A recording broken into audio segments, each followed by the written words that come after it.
Well, we have got a special treat for you this week in the IGA kitchen, and I'm definitely not just talking about the food. Courtney Wise joins me now from the IGA kitchen, and who's that special guest with you right now? It's me. Thank you so much. No, I'm just kidding. Thank you for letting me borrow Chris Allen for a little while. The reason why I asked you to come on the show, as you know, is that Chris makes these awesome sausage balls every Christmas, right? You make them just for Christmas for the station, pretty much, right? For the holidays, but yeah. I mean, they're good anytime. Yeah, everybody loves them, and you're pretty much famous for it. I mean, it's famous on TV, but people I'm more around famous here, for the sausage balls than the weather. Maybe so. Yeah. Maybe so. They always turn out, and they're really good, and they're kind of your signature dish. I mean, I remember when I was here, I'd be like, "Can I have another sausage ball?" You know, I mean, they're awesome.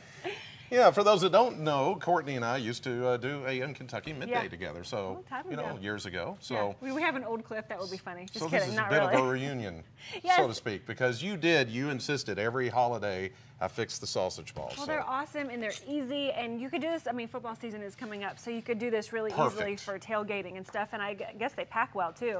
Yeah, they do. Yeah. And you know, they turn out very nice as you see here, and they make a great party dish. And because it is football season and we're getting close to that, this is not just for the holidays. A lot of folks think sausage balls for the holidays, but really, it's good anytime. So it's real basic what you have to do. One of the first things is preparation, and as you see, I've got everything pretty much right. Well, okay. I cut the cheese. I mean, I had to shred the cheese.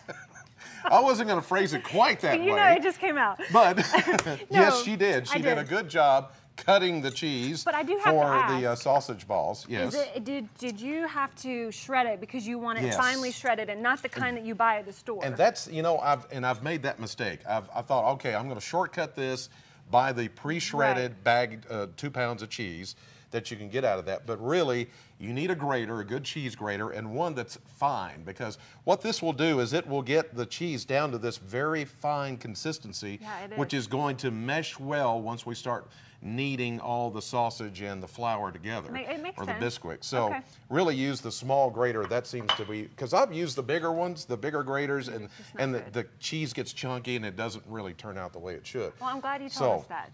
It takes a while too, so make sure you have just a few minutes to do it. Okay, and you get a good workout with that too. Yes. So what you'll need is some Bisquick, and that is important because you'll need at least 3 cups of that.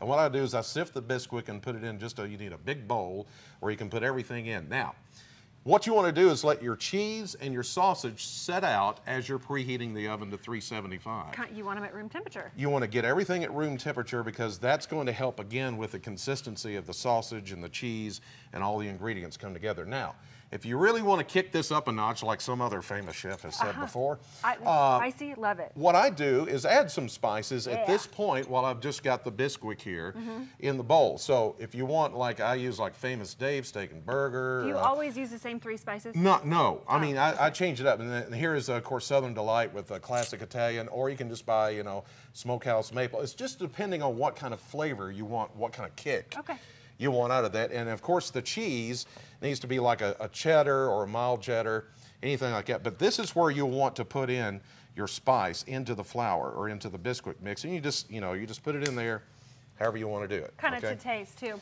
And I will say you use the mild sausage, but of course if you wanted to quote unquote kick it up a notch, you could use the hot, right? Have you used the hot sage before? Or the country ham flavored or I like things really spicy, so I would probably use the hot. And what about the sage? I mean, some people are kind of weird about the sage flavor, but if you did like it, you could use that flavor.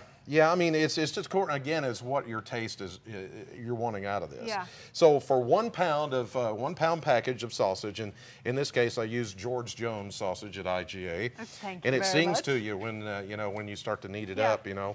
He stopped loving her today. Please. But anyway. Well, I'm glad you're getting your hands dirty because I certainly don't want to. And I did wash my hands before I did this, so. How many does this make, Chris? That's one, I mean, you just did one of the sausage packs. 1 pound package should, if you roll it, and that's the key, if you roll everything up in the palm of your hand very consistently, about 1 inch around, you should get close to 4, maybe 5 dozen.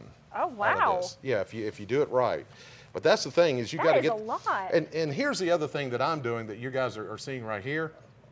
Put the sausage and the flour, knead all that together first, wait to put the cheese in after you get this into a loaf form, because it's just too hard to do it otherwise? Well, it's just for consistency's sake, and what you want to do is try to get all this Bisquick mixed in with all of the sausage here.